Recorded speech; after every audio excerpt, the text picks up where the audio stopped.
Hello everyone.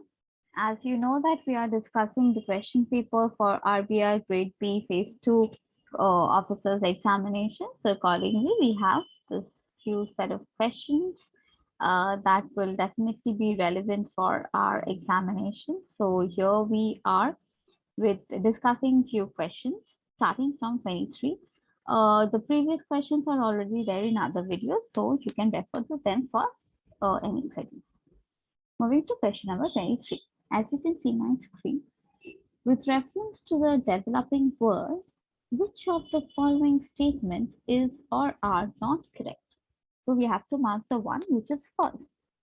Throughout the developing world, levels of labor productivity are extremely low compared with those in developed countries. B. Low level of living and low productivity are self-reinforcing social and economic phenomena in the third world countries.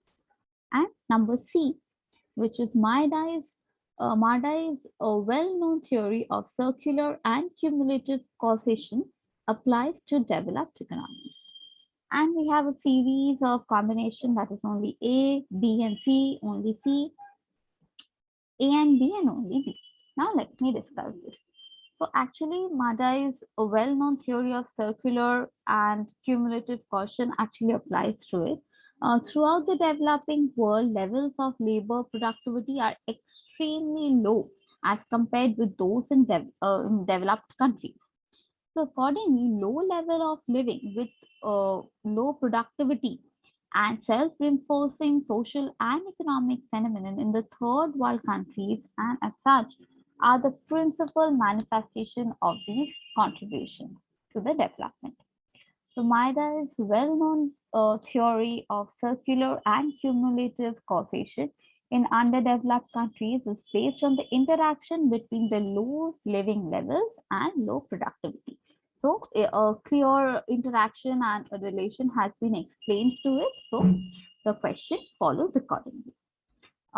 So we have question number 23's number C as the correct option. So that is only C, which is 3.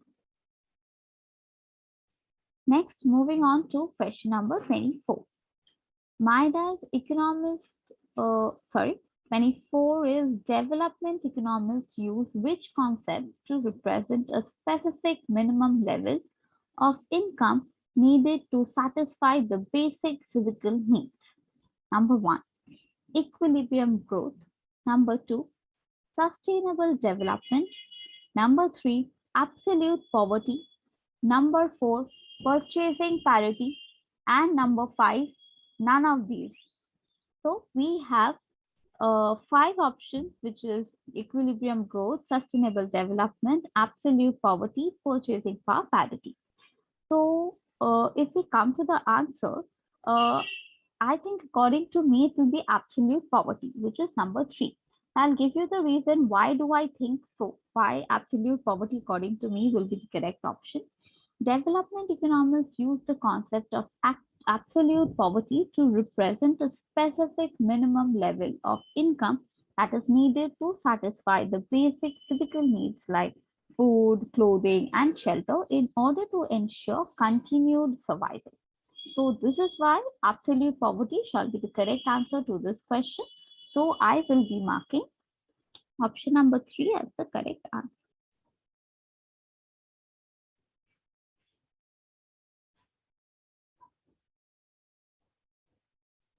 Next, moving on to question number 25. Low-income countries more often have ethnic, linguistic, and other forms of social divisions, sometimes known as segregation, fractionalism, segmentation, differentiation, and compartmentalization. So low-income countries, if you're talking about low-income countries, they have more ethnic, linguistic, and other forms of social division, sometimes known as fractionalization, which is fragmenting that into various parts. This is sometimes associated with civil strife and even violent conflict, which can, lead developing to atrocities to divert considerable energies to working for political accommodations, if not for national consolidation. So it is one of the variety of governance challenges many of the nations face, and it is very practical. So according to this, I will be marking question number 2, that is fractionalization, as my correct option. Next, moving on to question number 26. Ethnic and religious diversity need not necessarily lead to number 1, development, number 2, growth, harmony, inequality, and all of the above. Now, when we are talking about ethnic and religious diversity, ethnic and religious diversity need not necessarily lead to inequality or turmoil or any atrocities or instability, and unqualified statements about the impact cannot be made. There have been numerous instances of successful economic and social integration of minority or indigenous ethnic populations in countries as diverse as examples you can take as Mauritius, Malaysia, and so many others. And in even USA, United States of America, diversity is often cited as source of creativity and innovation. So in that case, I will be considering option number 4, inequality, as the correct option to question number 26. So I will mark this as the correct option. Next, moving on to question number 27. In the context of developing economies, which of the following statement is not correct? Again, we have to mark the false answer, which is not correct. Fast growing population in the third world is neither a cause nor effect of underdevelopment. Second option we have, the lower the average income level, the greater the incidence of poverty. And the third option we have, in developing countries, a much higher share of population lives in rural areas. Number 4, most developing countries were once colonies of Europe. And number 5 is none of these. So I go by the answer 1, that is fast growing population in the third world is neither a cause nor effect of underdevelopment. I will give you the explanation. Fast growing population in the third world is both a cause and effect of underdevelopment. These countries have effectively brought down the mortality rates, but the birth rates continue to be quite high. So naturally, it spreads poverty, ignorance, and it also contributes to social and religious factors. Now, due to high birth rate or excessive birth rate, the dependency burden is about half of the population as against 1/4 of the developed countries. Since there is population control, the active labor force has to support almost twice as many children as it does in richer countries or in the developed countries. So that is why I have marked question number 27's answer as option number 1. That is fast growing population in the third world countries is neither the cause nor the effect of underdevelopment. Let me mark this as the correct option. Next, moving on to question number 28. Agriculture in developing economies is characterized by number 1, primitive technologies, number 2, poor organization, number 3, limited physical input, number 4, both 1 and 3, and number 5 is all of the above. Now, agriculture in developing economies. If we talk about agriculture, we can consider primitive technologies. Consider an example of India only. We do use primitive or traditional technologies for cultivation or agriculture. We have very poor organization. There is no loan facilitated to our farmers, or there are various poor organizations that they really face or they come up to. There is limited physical input because of their physical health or whatever problems they are facing. There is very limited physical input to the agriculture system.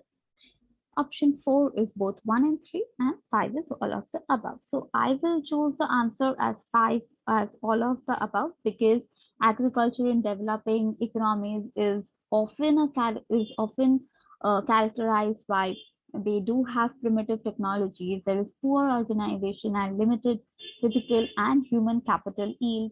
So there is low agricultural production, or there are very less productivity that can be generated from India's agriculture.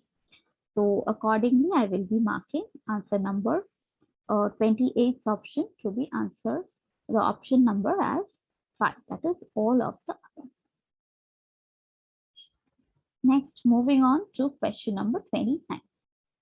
According to whom economic and social forces, both internal and external, are responsible for poverty, inequality, and low productivity that commonly characterize most third world nations?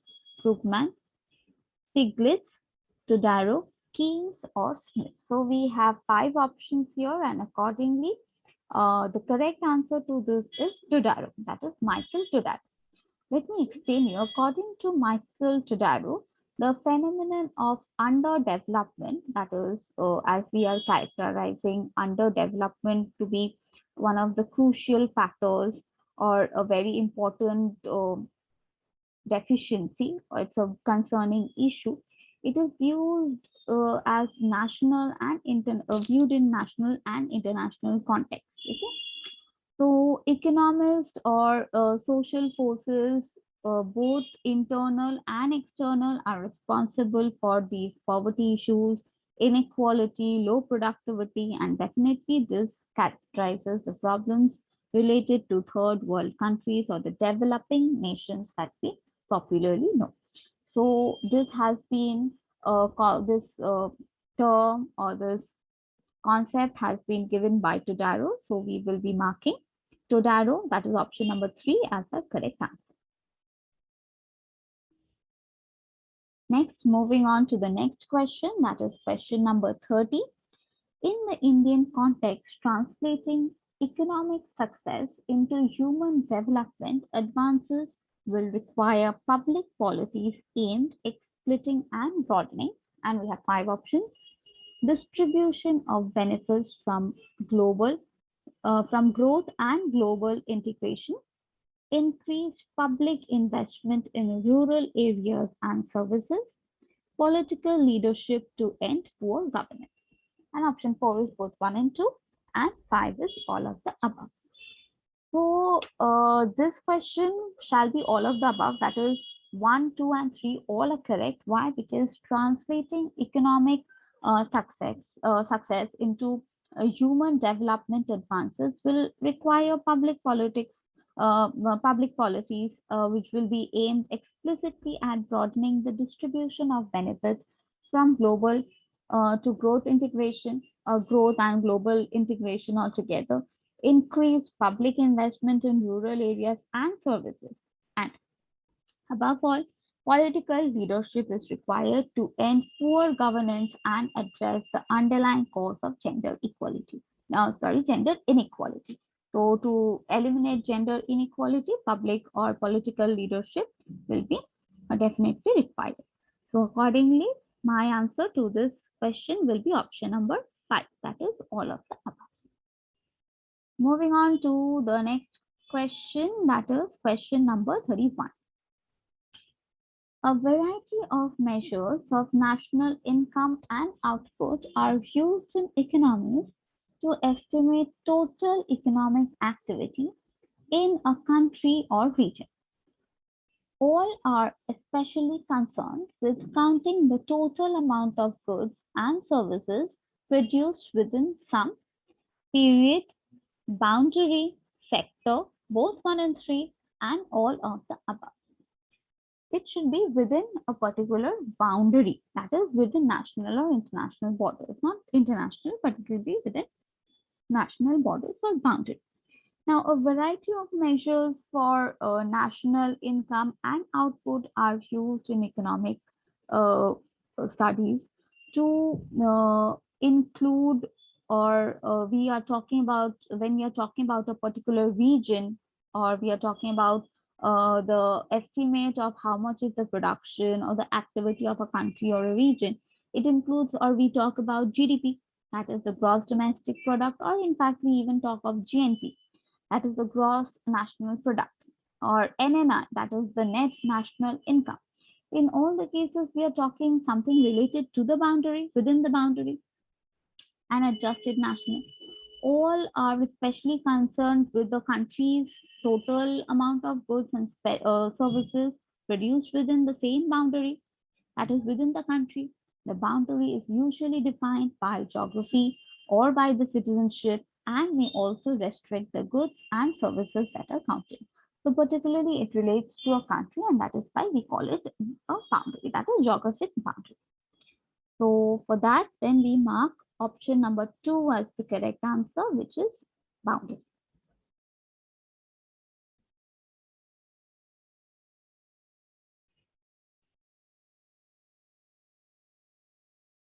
So then moving on to the next question, that is question number 32.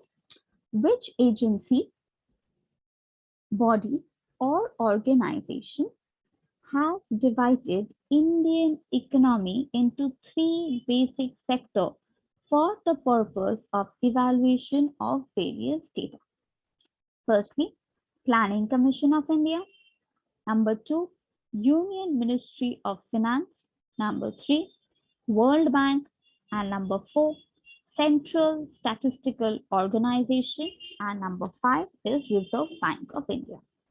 Discussing this in details, the Central Statistical Organization has actually divided Indian economy into three basic sectors for the purpose of evaluation of various data that we require.